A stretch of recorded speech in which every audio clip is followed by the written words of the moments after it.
we have this from the Daily Mail, has bird flu jumped to people? Fresh pandemic fears as 12 more are suspected of being infected in Cambodia.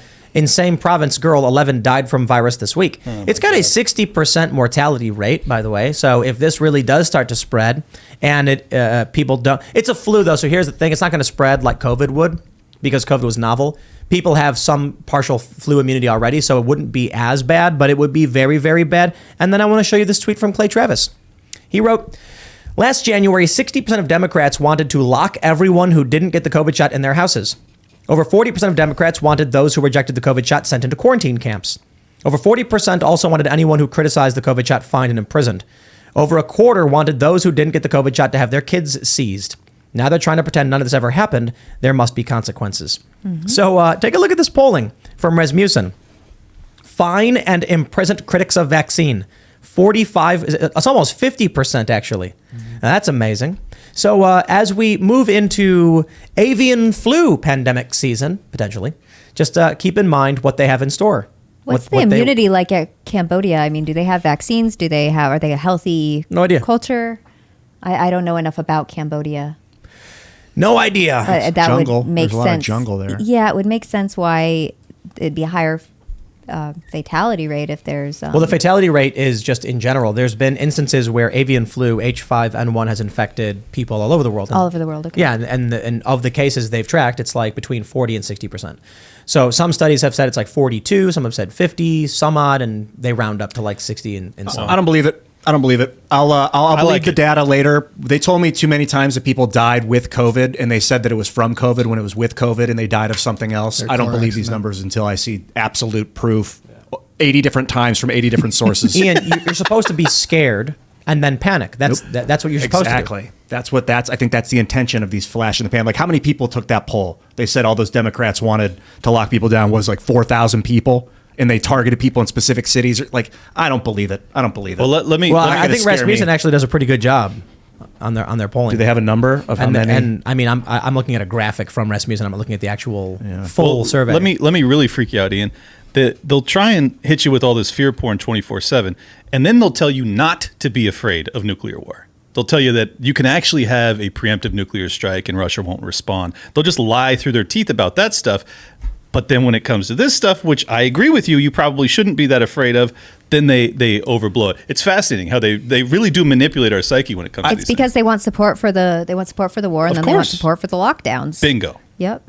So the question is not whether Democrats want to lock you up. I think this poll wouldn't surprise me. We know during the lockdowns, all the Democrat states were like, lock it all down, lock everyone in their house. The question is the avian flu actually a threat to us, or is the media and government's looking for something to scare people to gain more power? It is scary. The fact that 60% is a big number. That's more than half your family can die from it. And that scares people initially. So I think it's a way to more look for power. We don't know how much it's going to spread. We don't know what our immunity They were doing gain of function here. research on it Of course in they were. 2014 to make it transmissible among mammals. So if we look at this objectively and think, okay, there's like maybe every 100 years we would get a pandemic, right? That's what the statistic was. So that was the big joke, is that, 2020, we're going to have a pandemic because we had the flu of 1918. And, every 100 years we're going to get one. Now we've had COVID, and then they were like, oh my God, now it's going to be the monkeypox. They're like, oh my God, now it's going to be the avian flu. And all these new pandemic potentials keep popping up. And then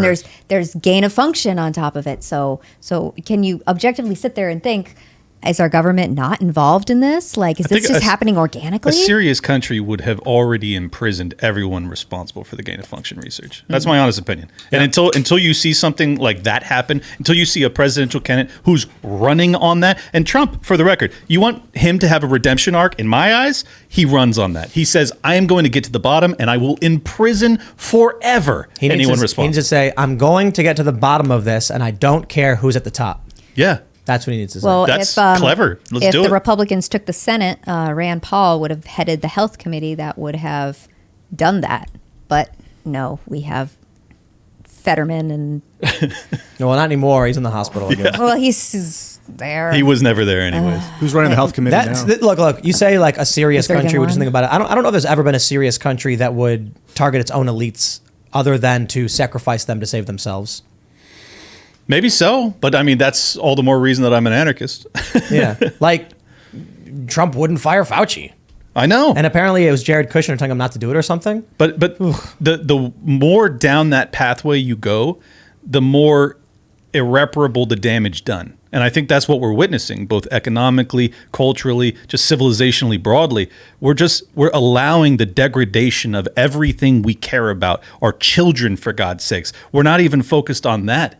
Like, even to that extent, people still won't rise up to defend their kids as they're being, psychologically manipulated into some sort of death cult. It's horrifying. And like, I don't have the answer. I'm just like, hey, does anybody else see this? Because if you do, can we come together for a second and say, we're not going to let our kids be destroyed? We can't do that. Any civilization that allows its kids to be destroyed, this is where Matt Walsh is dead on.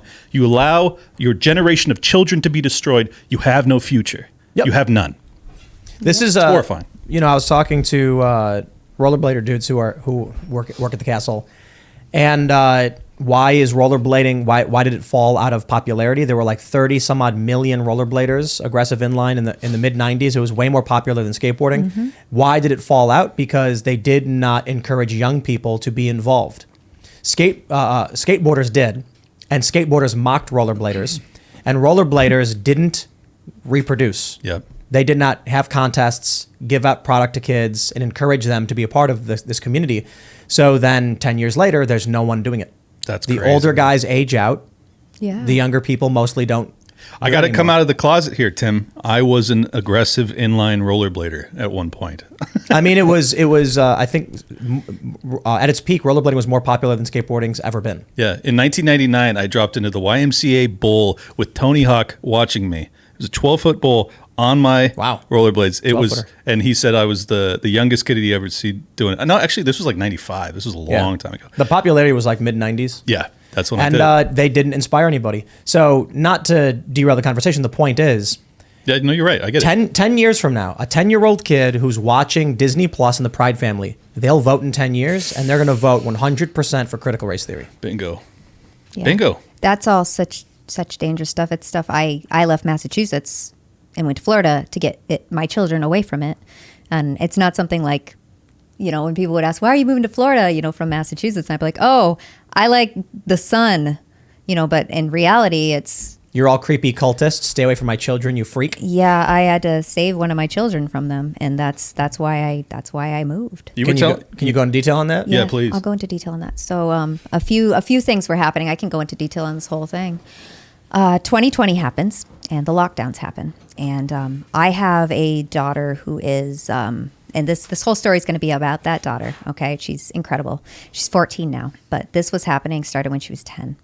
So 2020 happens, lockdowns happen. And my daughter has this condition. It's 1 in a million. It's called chronic recurrent multifocal osteomyelitis. Right. And, so she has to go to Boston hospitals, be treated for that. Right. And so they're trying at this point, fast forward like 2 years, 1 year ago, whenever they were trying to get this vaccine into kids, and they're trying to get this into my kid who has this rare 1 in a million disease. They call it an orphan disease because nobody studies it. St. Jude studies it, and that's about it.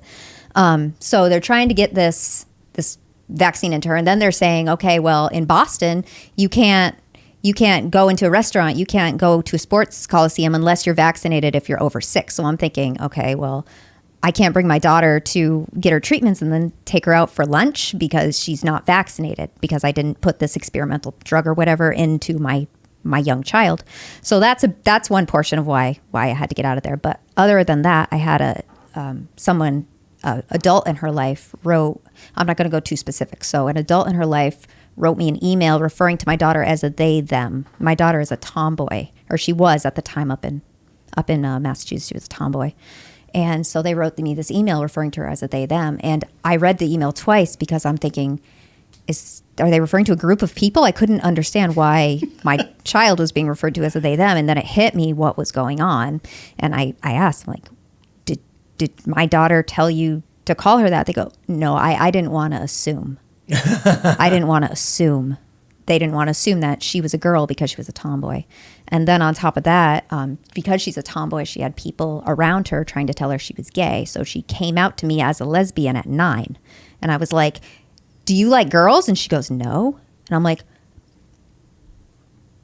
then you're not a lesbian. Like, you need to like girls. She goes, oh, so they're telling her what she is. So those are the three reasons. I'm like, okay, you know what? Like, my whole family, my whole life, I spent my entire life in the same town, and I was raising my children in the same town. It was the town I grew up in, and I loved it there, but I had to get as far away as I could. So I took my family and I moved and went to Florida. And 3 months into living in Florida, my daughter is wearing pink and she has a boyfriend, and she's a totally well-adjusted child. And she goes and she gets her nails done with me. And, you know, she's very girly. And she had told me, she goes, I felt trapped.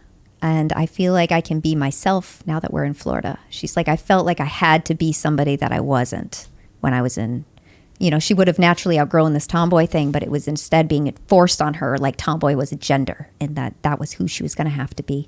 And so it was really difficult to make that decision. I left everything I knew, everyone I knew. I didn't have a job. Now I do.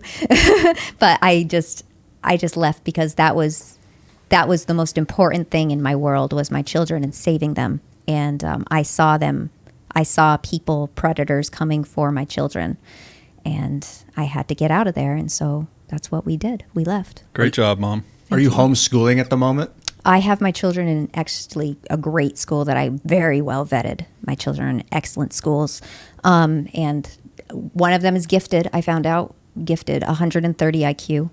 And another one got her letter saying, we'd like to test this one for gifted too. So I have these gifted children, and up in Massachusetts where I was, they didn't have opportunities like that. And I would have, I knew they were brilliant, like, just because I'm their mom, and obviously I'm a little partial, but I think we need to acknowledge that the phrase gifted is very problematic, because it implies that children who are a bit slower are somehow not being given opportunity. So it was a trickle down. It was CRT. It was the things that were happening in that district, in those schools up in Massachusetts. It all was everybody had to be the lowest common denominator. Right.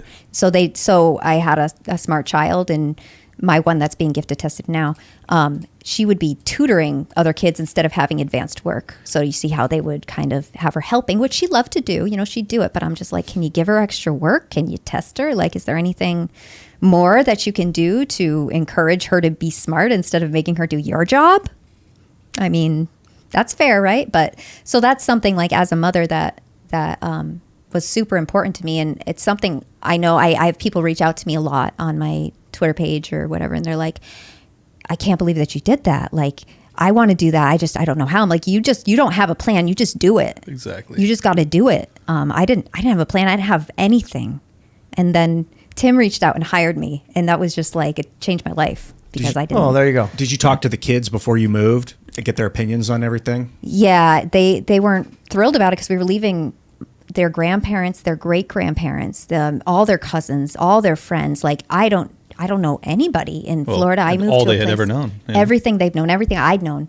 I don't know anybody in Florida. It's so easy to do. All you got to do is get hired by Tim Pool and then move to Florida. Yes. And problems are solved. Just Tim, like I that. hope you're looking to hire a couple million people. It happened the other way. I moved to Florida and then I got hired by Tim. That's right. I was literally like thinking I was going to go back to waitressing. Like, I dropped everything. I was going to drop down and just do whatever I could to support my children, move to this place where they were safe, and do whatever I could to support them. So that's what I did. I was ready to go be a bartender again, or be a waitress, or something. Sometimes that's what's necessary, though. And I had a very similar arc, even though I didn't have kids to worry about. Your decision was way harder. But when the lockdowns happened, I realized it was untenable. And I was running a very successful mortgage company. I shut it down without having any clue what I was going to do next. I moved 3,000 miles away to a place I knew no one, and I just pour all of my heart and passion into this podcast that who knew if it was ever going to take off or do anything. And a couple of years later, it's like one of the more popular shows out there. So I think that I want to add on to your story, just telling people, don't feel like you're trapped. Just because you can't see the next 2 or 3 steps in front of you doesn't mean that they won't appear once you have taken that leap of faith. Why did you shut down the mortgage company?